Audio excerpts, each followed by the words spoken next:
to the Crewcast, the Crew's live podcast about video games and all things Crew. Join us and many of your favorite crew members as we review games, talk about the new Crew series, answer your questions, and much more. So sit back, relax, and enjoy this episode of the Crewcast.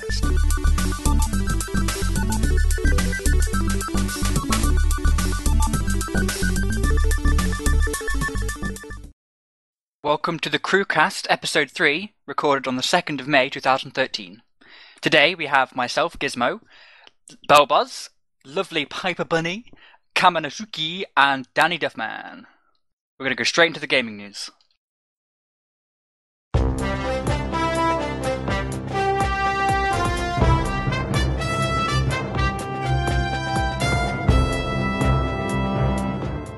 Alright, so the first topic in gaming news. Xbox pricing announced. Now, I don't know if it's really announced. It's more, I think, people are reporting early on it.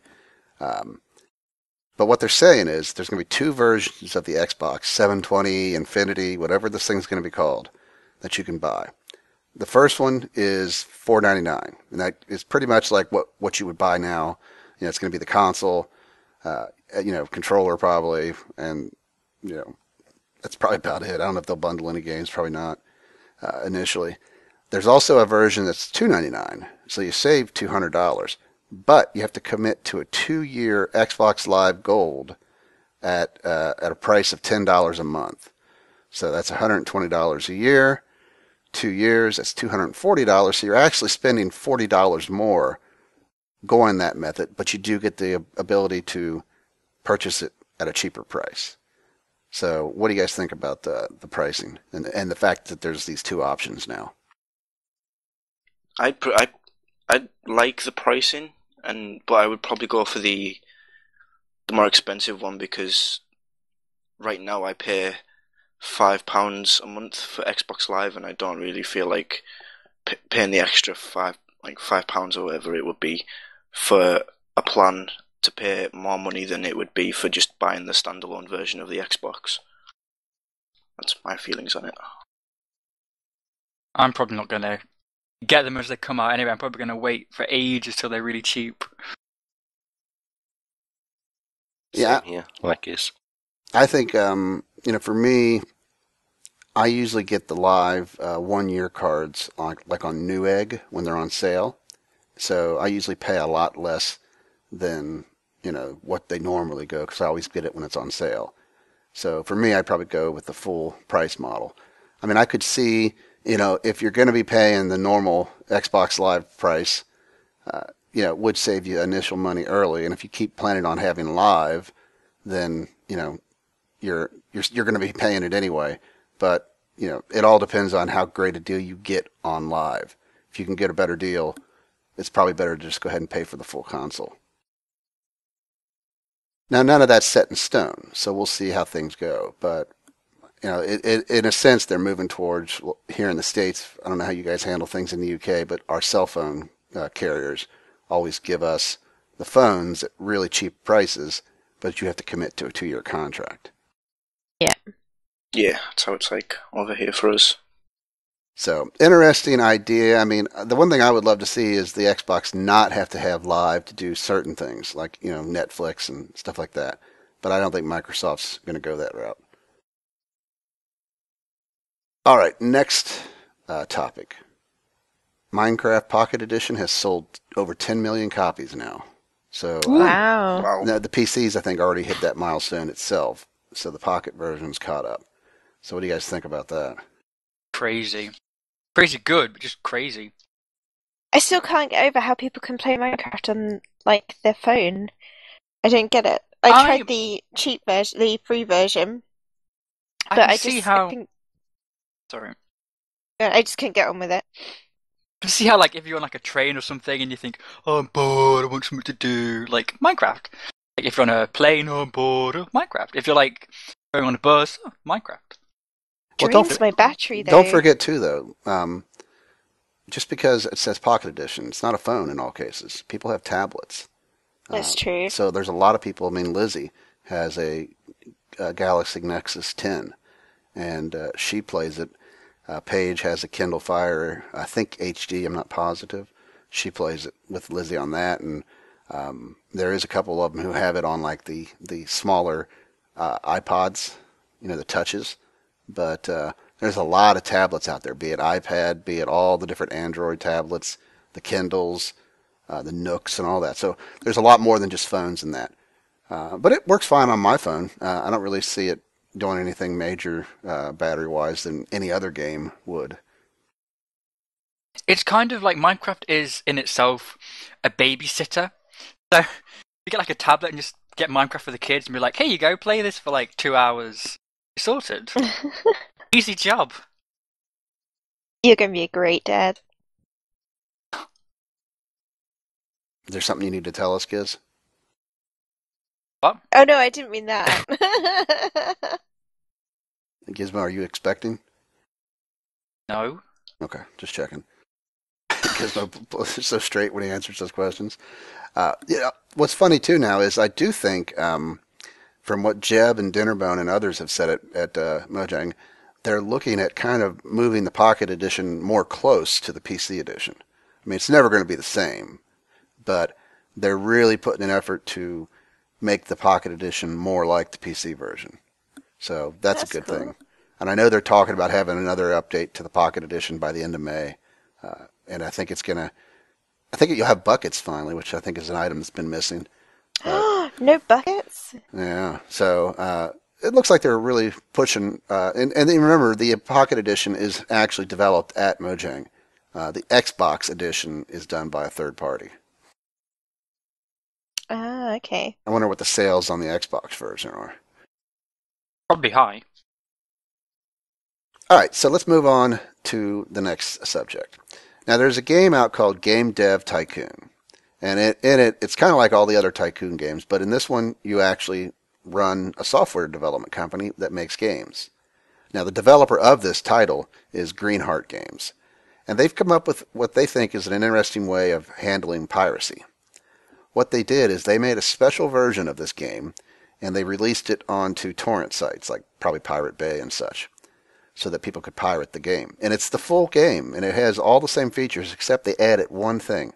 Since you're playing a pirated version, when you play this game, your game development company will be severely hit by piracy in-game. So when you're making a title in this game and trying to make money, you'll start getting reports. I think a sales report in the game, and I'll show a picture of this, comes up and says, boss, it seems like many players play our new game. They steal it by downloading a cracked version rather than buying it legally. If players don't buy games they like, we will sooner or later go bankrupt. So in a sense, they're trying to put how piracy affects them in the real world into this game so that game players who pirated this game will see that same effect. Clever. The irony. There's I like that. Yeah, and there's been a lot of posts from players who are playing it, and they can't understand how come they can't get any money off their games when they play it. So they're confused and didn't realize that this game was kind of tilted in favor of the pirates destroying you like they do in real life. Now, the developers have said that 93.6% of the players who have downloaded the illegal version rather than buying it. So 93% of their sales are not sales; they're downloaded versions versus what they actually sold. The game is $8. Yeah. So I think it's a really cool idea. It's clever. It's been done in the past by other games. I think Batman: Arkham Asylum. Batman didn't have the ability to cape glide. Yeah, I read about that the other day. So, interesting idea. I mean, you guys think you think this is going to help them? I would suspect probably there'll be a pirated version of the real game shortly. Yeah. Oh yeah, I'm sure there will. Yeah. I don't pirate games. No. Bad games. Support the developer. Absolutely. Mm-hmm. And this is a big problem, really, when it comes to a lot of our fans, because we have quite a few fans that are running cracked copies of Minecraft. Yep. And, I know there's some people out there that just don't have the money. Their kids, their parents won't buy the game for them. Some people, it's an issue where they don't want to, the parents won't let them buy something online, and they can't go to a store and buy it. But here in the States now, Walmart, I think Target, GameStop, to name a few. I think there's like 4 or 5 different brick and mortar stores now sell a gift certificate in store that you buy that you then take home, and then when you enter the code, you've got your copy of Minecraft. So if your parents don't want to buy it because they don't like purchasing online, or they think that maybe there's some security issues with that, tell them to take you to GameStop or Walmart or Target and buy yourself a Minecraft gift card, and then you just go home and redeem it, and you've got the game. Woo! Yay. That's pretty good. Very good. All right, next segment here on the news. Minecon on the East Coast. Will it be? Yay! Seems to be what Jeb has tweeted.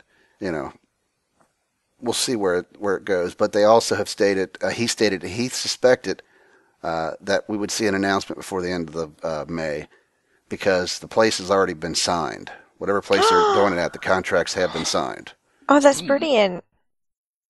So they're actually faster than last year.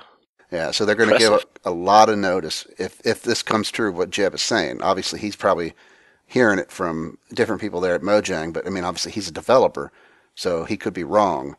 It may take longer than that, but let's hope they announce it when they do, because if they give us 3 or 4 months to plan, it'll definitely be a situation where the crew can actually attempt to be there, because we really want to go to this one and have a presence there of at least 2 or 3 or 4 crew, and have a chance to get to meet all you guys that are going to go.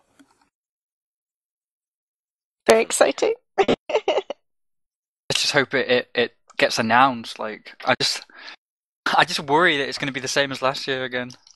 They can't be much worse than last year. I have faith. I have faith. Faith. All right, while Gizmo sings George Michael's Faith. You gotta have faith. Faith, the faith, the faith. See, another one. We are going to go ahead and to the next segment, our last gaming news segment, and this is about Minecraft. Today, when we recorded this, 1.5.2 just came out, as did the Snapshot 13W18A. Now, the 1.5.2 mainly is just bug fixes. Things like fixing the jukebox music not decreasing, anvils not charging levels, tamed wolves and cats despawning when they shouldn't. I'll put them in the show notes here, but pretty much just bug fixes. The Snapshot wasn't very exciting for us to do a video of. I mean, they did add a coal block. They're starting to use a new texture loading system, and they make a comment may blow up, so I don't know how confident they are in that. They also added crafting recipes for leads/leashes and hay bales, and they added horse armor to dungeons. So that's the stuff in 1.5.2 and the Snapshot. So if you guys have anything you want to say about either of those. I am so excited and happy that they finally added a coal block. Finally. I felt so bad. No, I felt so bad for the little coal, right? It's had no block, right? Gold, it got a block. Iron, it got a block. Redstone, it got a block. Finally, coal can join its family and have a block. Plus, it's a new black block that can be used for building things. But I think it's pretty cool. Well, it's definitely going to be handy for my storage when I have like a ton of coal and I can just put it all in a block. Makes everything so much neater. Yeah. Is there actually going to be a function for the block though? Like, I mean, for redstone block, there's, functions like redstone. Is there going to be a function for coal? Can we put it in a furnace and then, like, it's, 8 times better, or? I think it uses it's 9 times as, like, it uses the 9 pieces of coal that you put into it, and then you can use that to smelt, like, whatever you put it in the furnace. It doesn't seem very useful. Unless it gives you more than 9, it seems kind of pointless, because you could easily just put 9 in there now. True. Yeah, and you'll always, if you did put 9 in, you'll always have that one piece of coal left over, because you can only burn, like, 64. But if you have a hopper... Oh, yeah. You can have it automatically refresh the hopper yet. I'm going to make a coal house. Well, it'll be interesting if that block burns. Yes. We have to light Down it. goes Gizmo's house. We'll have to sit in Lizzie in with Flint and Steel and let her see how it reacts. Now, one thing about both of these, the Snapshot and the 1.5.2, if you start using the new dev launcher, you can pick the snapshots and you can pick the 1.52, the 1.51, so you can actually just choose which version you want. So eventually we're all going to have to start using the dev version, but there's definitely a big reason to use it now. There's also one other thing that I'm going to sneak in here that something that isn't in our notes, and that's they're telling everybody to eventually you're going to have to make sure you switch over to having a account on Mojang. Most of us bought our Minecraft accounts way back. But what happens is if you go onto Mojang's, like it's account.mojang.com, you can set up your account, add your in-game Minecraft name to your account, and then once you finish that process, the way you log into Minecraft is not to put your username, but to put your email address and then your password. And when you do that, what the reason they're wanting to do that is more secure, but they're also going to give us the ability to change our names in-game. Oh. I don't know how I feel about that. I don't know how I feel about that. I don't need that. I kind of want to change my name. I can see how there's pluses to that, like wanting to change your name, but I can see people like putting, I'm from Yogscast, I am Simon from Yogscast, and yeah, like, there's going to be imitating hundreds people, like, of I'm honeydews. I don't like that idea. There's pluses and minuses to that. Well, I'm assuming that probably one of the things that we'll see once that happens, I'm all for it, because I will bet you that somebody's going to make a plugin for Bucket, or there may even be a setting in Minecraft to maybe like set a blacklist of names that people aren't allowed to put in. So on the server, I can say something like, there can't be another Belboz unless he actually is, this person. My email address or something. Some way of basically blacklisting people duping certain names. But it would make things much easier for, like, say, when we want to do some video of like say a trailer, and we want to change our names so that we're actually the name of the characters. So, I mean, I like that. I mean, it has a lot of nice options, but yeah, I mean, it would be very horrible to record like an open server and have 25 gizmo dudes running around the place. Yeah. I don't know if we want that. But I will bet that there's going to be some way of blacklisting or basically preventing it, so we could say that nobody can use names like ours on our servers. But yeah, I mean, you're going to see somebody go on to somebody else's server or something and put their name as Gizmo Dude and troll them, and then they're going to say that, Gizmo Dude came over to their server and was trolling, but it wasn't our Gizmo Dude, it was fake Gizmo Dude. Yeah, I didn't like that at all. But I'm assuming when you ban people now, you're banning off of their unique ID in a sense versus their username. So it sounds like it's going to happen, but I've already transferred my account over to Mojang, and so now when I log into Minecraft, even with the old launcher, I don't put in Belboz, I put in my email address. All right, so I'm literally doing that now. Sorry. Yeah, so that's pretty much all of our gaming news. Now we want to go ahead and start talking about some crew news. So we got a few things here to talk about. First is the charity live stream. Now, when you guys see this episode, if you watch it the day we air this podcast, Saturday, we are basically 1 week away at that point from our live stream. Now, if you haven't heard from the previous podcast or on our channel, we're going to be live streaming May 10th to May 11th. We're going to start at 6 p.m. Eastern Time. You'll see a screenshot here of a countdown timer with a link to put in, and that'll let you know exactly when it starts. No matter what time zone you're in, when that counter says 0, the live stream has started. We're going to live stream for 24 hours, and we're going to try to earn money for a great charity called Child's Play. Now, they try to bring gaming and games of various natures into hospitals for kids who are going through maybe long stays in the hospital, or maybe they're just have a serious issue and they're in there regardless, just so the kids have something to get their minds off of being in the hospital and have fun. So We love the charity. We've already had some fans who've already started donating, even though we haven't even started the live stream yet. But it's going to be a lot of fun, and we hope to earn some money for Child's Play. And we hope all you guys watching can show up. And if you're able to donate, the donations go directly to Child's Play, not to us. You do it. The link takes you directly to Child Play's website, and you do the donation, and it goes straight to them. We don't have to handle anything, and then they can take that money and use it to help out some kids. All right, next is Moonveil, where Danny and Kama are working with Swippen on a test version of Moonveil. And I don't know if you guys have any report you can give yet. We're still testing some things, but I would say it's about halfway done, definitely. The plugins are installed. We just need to test some commands, and some of them might not work. That's why we mostly need to do the testing. But it's getting good so far. Yeah, look, it's looking really, really good. Okay. Now what's going to happen is once they give us the go-ahead, I'm going to then put this test server of Moonveil up. Now this won't have the world that you saw at the end of Don't Stop, the actual Moonveil world. It's going to be a test world.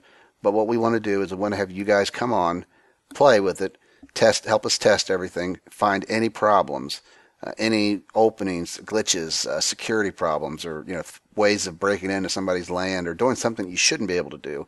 Let us know. Once we then say, okay, this is really working great, we think it's real secure and safe, then we're going to integrate the actual Moonveil world into it, reset the economy and all that stuff, and then put up Moonveil for good. So hopefully within the next week or two, I think that's probably a safe bet, the test version will be up. Cool. All right, so Giz has something he wants to talk about. Yeah, so there's a vote going on to send an indie company to E3, and the benefactor is Semi-Formal Studios.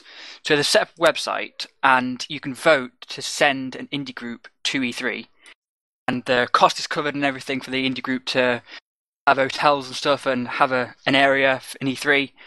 And I would like you guys to vote for Starbound. Last time you may have heard us speaking about Starbound. It's an up-and-coming game. It's brilliant. It's like... It's going to be awesome. Yeah, it's like Terraria meets Minecraft, like in space. It's going to be brilliant. So if you guys could, please vote for Starbound.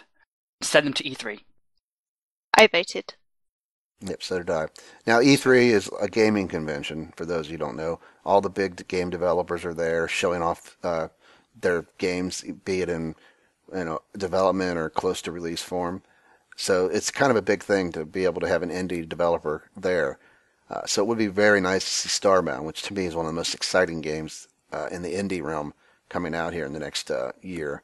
So, if you like Starbound, and you saw our coverage of it in the last episode, or if you've looked at some of the website information or the videos on YouTube about it, if this is a game that interests you, and I think it'll interest many, many of you in our fan base, please go to the link in the description and vote for Starbound. That way they can go to E3 and show off Starbound to the masses. Because a lot of people don't even know about it yet. It is neck and neck as well with another studio at the minute, so it does need your vote. So please, if you like the game, please support them. Yeah. All right, so now we're getting to the point. Now this is where normally on the podcast, maybe we would do a game review, talk about games we're looking forward to, maybe TV shows or movies. Or it could be a topic. And a topic that I wanted to discuss was, do you guys think movies can be turned into good video games? And the reason I asked that, there's a lot of movie games that are just horrible. And, a lot of times people have said, really, it's very difficult to make a game based off of a movie. Now, there's been a few that have always been popular, like the Lego stuff for Indiana Jones and Star Wars and Harry Potter, and Lord of the Rings. Yeah, so those games seem to break the mold a little bit, but you could look at stuff like the Jurassic Park game and say, "Oh man, this is garbage." And then again, on the other hand, they do Walking Dead, and everybody loves that one. Oh, Walking yes. Dead is a TV show more than a movie per se. So And the comic book. So what do you guys think? Sorry, but the game was based on the comic book, just to point that out. So what do you guys think, when it comes to movies?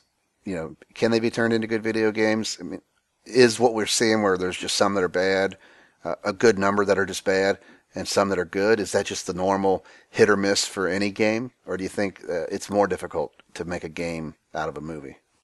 I definitely think it's somewhat harder because you have the fans of the movies, so you have to get the game right. You can't have a new audience. There definitely are some brilliant movie games, but also definitely some pants ones. I think it's the same when you transfer like a book to a movie. There's always going to be differences, and there's always going to be. It's just never going to be like the original thing, I don't think. And it's just the different platforms and yeah, how you approach what it is. I don't know where I'm going with this. Well, I think Yeah. one. Oh, go ahead, Gamma. Yeah, the problem is that fans that watch like the movie or read the book, they are actually expecting that the game will be like the movie or the movie will be like the book, and then they're gonna be, of course, disappointed because you can't make most of the movies into good games. I mean, some of them are really good. I mean, I've played a few. I think I can't remember every game I played, but yeah, but the fans just expecting it to be the same so they can play the movie. I think a good game that was a movie that turned into a game was The Godfather, in my opinion, because it kind of followed the movie storyline, but you also played a brand new character, and then it kind of turned into its own kind of storyline, kind of like an alternate universe type thing, where you became the Godfather. And it was kind of like Grand Theft Auto-esque, where open world, you do missions and stuff. So that was a good game. What was that TV show that you were talking about recently where there's going to be a game going along with it? Defiance. Defiance, that was it. I wonder how that's going to work. Because aren't they taking like elements from the TV show into the game and it's going to relate to each other? It's going to follow on from each other. Stuff that happens in the TV show will happen in the game and affect stuff in the game that happens. I've heard the game's not very exciting. I've watched the actual TV show, and it's okay. It's sci-fi, so it's better than nothing, but it's definitely not the greatest show. I think another game as well, was a major game that set the bar for other games, is GoldenEye on the N64, which was obviously based on That James was a Bond. good game. Obviously, looking back on it now, the graphics are like, what? But the gameplay, you can't deny the gameplay is pretty brilliant, the multiplayer aspect of it as well. I mean, there's always been hits and there's always been misses. I think when you look at movies that have been turned into games, I think it's probably slanted more towards misses. Yeah. But I just think there's a hit or miss percentage in any game if it's going to be accepted or if it's going to be panned. But I think it's higher when you go off of a movie, and I think TV shows are similar in that aspect. But there are good ones. I mean, if you look at all the Star Wars stuff, there's some really good Star Wars games, and there's some really bad Star Wars games. In fact, LucasArts, who obviously are gone now, they've been shut down. They didn't really make a lot of the final Star Wars games. They looked to outside developers for like the Knights of the Old Republic and games like that were really highly liked by the masses. But those were games that weren't even developed by LucasArts. They just published them. I like it the other way around as well when they make games into movies, like Tomb Raider. Like Tomb Raider was a decent movie when they made that. Was it? Oh, It was okay. Danny, It was okay. were you drunk when you watched that movie? I mean, Angelina Jolie, yeah, okay, it's not like a completely Wasn't terrible brilliant, movie. but It's it's okay okay. to look at, but I mean, come on. It was okay. I'm not saying. I liked that movie. It's I've brilliant. actually seen it and I liked it. let me give you my thoughts on this. I was a Tomb Raider fan when it first came out. I was one of those who had, screamed in joy once I put it in like on a 3DFX card, where we actually had 3D rendering being done on a card for the first time, and the game looked so groundbreaking for that time. Played all the Tomb Raiders, even got the latest Tomb Raider. Absolutely couldn't finish watching the Tomb Raider movie. It was so bad. That movie is utter filth. It is just horrible. That movie does no justice to the games at all. It's just, I couldn't watch it. I had to stop. It was so bad. And I don't usually go that far. Usually I'll stick it out just to stick it out. That movie was horrible. A good one that was made into a game is the Batman series. Like, those games are really good. Like Arkham Asylum and Arkham City. Oh, okay, hold on. I thought you were trying to talk about Batman coming from starting off as a game and then going into a... Wait, I'm confused. Yeah, you totally sidetracked me. You flipped back. What? I flipped back. Try to change Hang the on. subject. Batman started as a comic. Yeah, but it was a movie as well. Yeah, but he was talking earlier about it. You know, games becoming movies or whatever, TV shows. But then he flipped it. He went back the opposite direction again. I've lost the plot. I thought maybe he was going to say something like Resident Evil, which... Yeah, I was going to say, I like those movies, but as they got on, like, it got progressively more... Yeah. I think they're tolerable in some cases, but they're not as bad as the Tomb Raider movie. Tomb Raider movie, like I said, oh, God. Can we do a review of the Tomb Raider movie?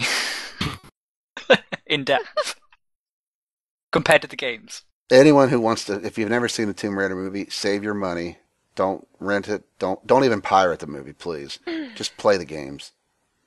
Because the movie is just horrible. I did hear they were going to make a new one.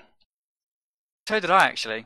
Like, going from the new game that's out. Well, it can't get any worse. So I think that's a good move. I mean, I like looking at Angelina Jolie like anybody. But and she's a very good actress, and she has quite a few assets. Well, but the movie is garbage.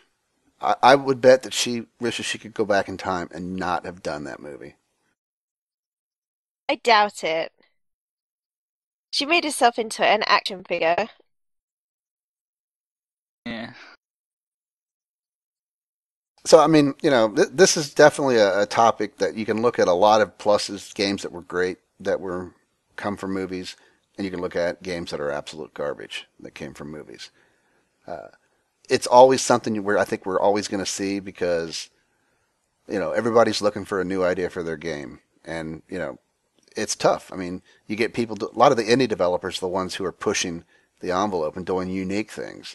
And the big publishers are sticking with things like, you know, John Madden's, you know, football series from EA, the soccer, you know, football series from EA, you know, the Call of Duties, the, you know, Battlefields. I mean, it's always the same stuff, and a lot of those publishers do look for movie tie-ins and licensing deals with movies to then turn them into games. So I look more forward to a lot of the indie stuff now because they're the ones who are actually trying to do something different. Yeah, I agree. Like, originality is definitely become somewhat stale in the Hollywood community. I do have a final word for this. Mm-hmm. And this is directed at Bilbuz. Mm-hmm. To see your world in a grain of sand, and heaven in a wildflower, hold infinity in the palm of your hand, eternity in an hour. Yes. That's from the Tomb Raider movie. It's brilliant. Yeah, Boz didn't finish that movie. He wouldn't know what that is.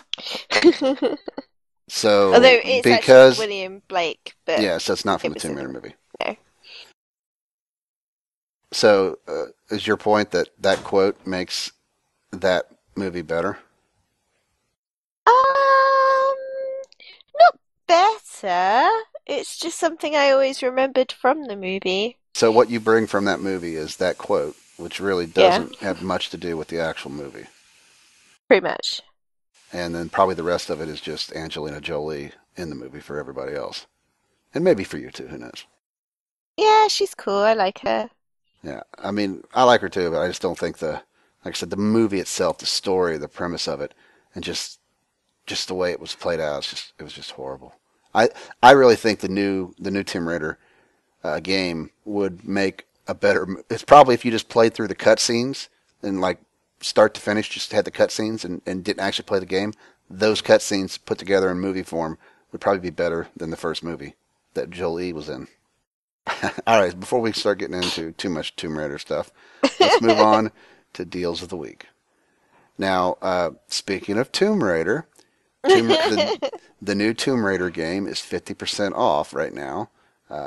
So if you have been holding off and you want to play that game bad, you can get it 50% off. Now, that's not to say come like a fall sale or something, it won't be 75% off on Steam, which I'm sure probably will when they have the next big sale. But 50% off right now is a pretty darn good deal. Also, another pretty good deal, and this actually, there's more to it than just this deal. Gamersgate is another online company that you can get games from. Sometimes you can get Steam keys from them. They're having their spring sale, and one of the things they have is the Dragon Age Complete Pack, which is a pretty darn good series. It's $9.99, and it gets you pretty much all the Dragon Age stuff. But they have a lot of stuff on sale. They have things like The Last Remnant, Legacy of Kain, Dungeons & Dragons Anthology, Sleeping Dogs, Deus Ex, Torchlight 2, Hitman Absolution, Deus Ex, Human Revelation, Just Cause 2, Batman Arkham City. A lot of these games are under $10 on sale for their spring sale. So, Ooh, I haven't played Dragon Age yet. I might look into this. I have played I'm one. on the website now. Yeah, I heard 1 is really good, and then 2 is... 1 was really, really, really good, but 2 was okay, but yeah, wasn't really that good compared to the first one, especially. So I'll have links in the descriptions for those two deals. But like I said, I'll have a link to the Steam site and Gamersgate to the spring sale and the one specific sale that we were talking about. But both great ways to get games. And like I said, a lot of times with Gamersgate, you can get a Steam key when you buy it, and then just go ahead and go over to Steam and enter that key, and boom, you've got it inside your Steam. If not, you just download it from Gamersgate. But we're going to finish off now with your questions. Now, the first question comes from Thomas. And Thomas says, why don't you let anyone join the crew? I know it's friends only, but as people slowly drop out, who will keep it alive as people grow up or get busier? Well, I can tell you first off, Thomas, myself and Giz will never grow up. So, we're pretty safe on that front. This is a hot topic. We get asked this all the time in some fashion. Be it PMs on YouTube, on the Facebook page, and on our forum, in our videos, asking why don't we let people join the crew. If we let people join the crew, our crew would be thousands of people at this point, and it would just be a nightmare. Everybody wants to join it, and we would love to be able to just let people in, but we have enough trouble keeping things calm with just the few of us we have now. We do have the Chaos server. We do have the Open Mumble, which are ways for you to come on and play with other crew fans, and then with the crew who go on too at times, and talk with the crew on the Mumble when we hop on at times. So we do have that. And a lot of times, like Piper does the Chaos Chronicles, which gives you a chance to show off what you've built in the world, and then Piper puts it up into video that we put up on the channel. So we do things like that. So we just can't, if we let one person in the crew who asks, we'd have to let everybody in, and that just doesn't work. And in the case of people dropping out, I mean, there's times, where we've lost Extra, who, started working a job that was like a 12-hour workday. And he decided that the best thing for him was to leave the crew. And maybe in the future, when his work changes, the schedule or whatever, he'll come back. Pup has left because she got very busy with work and life. So things do happen. And in some cases, we will add people to the crew if something like that happens. But the way we'll do that is going to be people that we've seen who come on to the Mumble server, who come on to the Chaos server, who are helpful, who are supportive. And when we see people like that, those people become friends of the crew. And then eventually, if we had to add somebody, it would probably be from friends of the crew, because we've seen them be part of our community and help. All right, Amber asks, do we think if horses will be eventually added to the Pocket Edition? So what do you guys think about that? Yeah, why not? Eventually, yeah, I think they're going to have every feature from the normal version in the Pocket Edition. Probably going to take a long time, though. Yeah. Yeah, I think they'll be there at some point because they've said they're trying to closer or to get the two products closer together and merge them so that they're very similar in features. So I think you'll get it. I think you'll get almost anything that's in the full PC version on the Pocket Edition eventually. All right, next question comes from Adriano Ronaldo. And he asks, when you make the 24-hour live stream, will you record it too and upload it on YouTube so people could watch it later on? Yes, we'll do something like that. I mean, the nice thing about Twitch is when you live stream or when when you're done, that video is in your history. You can export it to YouTube. So we'll probably put some things from the 24-hour live stream on YouTube, but we won't put everything because that would just be crazy. So if we see something that we thought was really good, funny, or just good gameplay, or just something that we think was really worth it, we'll put it up on YouTube. But we do encourage people who can make it for some of the 24-hour live stream, pop on. I know we'll have some fans who will stay there for all 24 hours. That's great. But hopefully because it's 24 hours, there'll be a chance for all of you guys to pop on and watch some stuff. All right, last up, we have a video question. It's from Chip Magnet 239, which I will play now.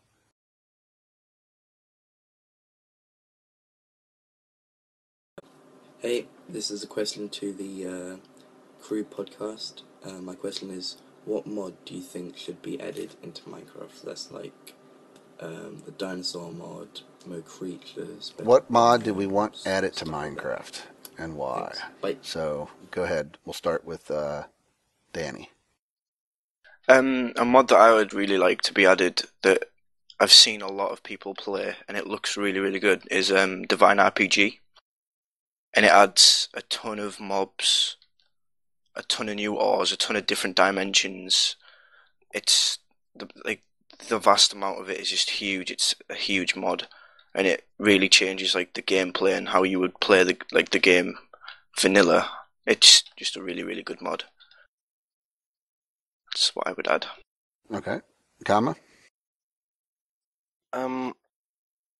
At first I wanted to pick the Divine RPG mod as well, but we had a discussion about this, me and Danny, and I also found the Moon mod, which I played before. I mean, I'm not really a big fan of space, as some people might know, but I think Minecraft on the Minecraft Earth isn't enough for me anymore. Interesting. What about you, Piper? I like vanilla Minecraft. I don't use mods at all. I don't even use Optifine. But if anybody wants to make me a get rid of horses mod, I'll install that. Oh, Piper, seriously, I like you, but no. Wait, you only You liked are me? horsist. You loved me the other day. You are horsist. I'm horses. That's kind of a little bit weird. So you're saying she's a racist when it comes to horses? Yes. Okay. Interesting. Well, let's move on, Giz. What would be the mod you'd want added? You know. Don't pretend you Are you don't know. Are you gonna say something other than Mo Creatures? Well, okay. Mo Creatures obviously is what I want in Minecraft. Like new mobs. I love new mobs. I love new items and blocks. So whenever they're added, I get excited. Like the coal block, for instance, I got really excited. I have seen a Doctor Who mod though that seems quite interesting. I've heard about it. So maybe that. Maybe add Weeping Angels. That'd be quite cool. Now, for me, this is an easy one. I don't want any mod. I want the mod API. Because You did that. Well, no, I mean because then Mo Creatures can easily implement into vanilla Minecraft, and it'll work when Minecraft updates. If people want the familiars mod that we showcased last week, that will be easily addable. Basically the developers can convert their bucket plugins to the new mod API, and it hopefully will just work from that point on every time Minecraft updates. That would be a great thing because there's so many mods out there that I think are great. I just think if they do the mod API, then we have really an official way to put any of those things in, and it's going to be more compatible. And life for server admins will be so much simpler.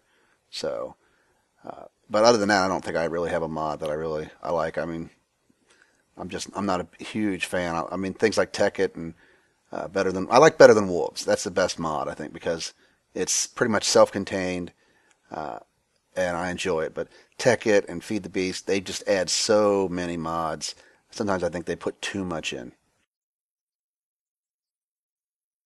I like playing Minecraft sometimes when it kind of feels like a whole new game, but it still feels like Minecraft. Yeah. It kind of brings the excitement level up again.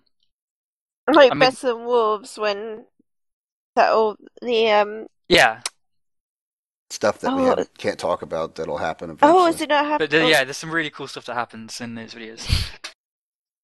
Yeah, we had some moments in Better Than Wolves that you guys are going to see. I think probably in about 2 or 3 Better Than Wolves episodes. That I was dying laughing. I It's so funny. turned off my push to talk, and there's a moment that's going to be kind of like probably a teaser moment, what's going to happen type thing when the episode ends on one of those. That was just so many things that, it's been a while since we've had some like funny moments or just really, that's really amazing, or it's just so funny moments, and Better Than Wolves has done that multiple times. Yeah. All right, well, guys, that is it for episode 3. So if you guys want to say anything before we head out, now's your chance. Kiss my smells. Bye. Oh, Pierre, you litterbug. What?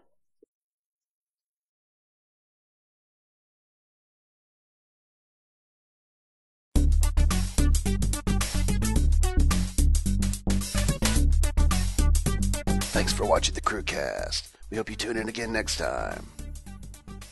Compass.